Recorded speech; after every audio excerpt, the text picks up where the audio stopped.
ঈশ্বরের ধন্যবাদ হোক। ঈশ্বরের বাক্য এফেসীয় 4:30 বলছে, আর তোমরা সেই ঈশ্বরের পবিত্র আত্মাকে দুঃখিত করিও না, যার দ্বারা তোমরা মুক্তির দিনের অপেক্ষায় মুদ্রাঙ্কিত হইয়াছ।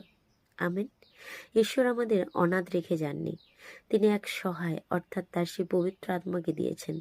সেই পবিত্র আত্মা হলো সত্যের আত্মা, যা আমাদেরকে স্বাধীন করে, যা আমাদেরকে সঠিক পথে চালিত করে, যা আমাদেরকে ঠিক ভুল বুঝতে সাহায্য করে। আর প্রভুর বাক্য বলছে আমরা কোনো না কোনোভাবে যেন সেই আত্মাকে দুঃখ প্রদান না করি, কারণ তার দ্বারাই আমরা মুক্তির দিনের অপেক্ষায় মুদ্রাঙ্কিত হইয়াছি। আর সেই আত্মাকে যখন দুঃখ দিই, তখন আমাদের জীবনে যে মুক্তির জন্য যে অপেক্ষাকৃত অবস্থায় আমরা রয়েছি, তো সেটার কারণে ব্যাঘাত ঘটে।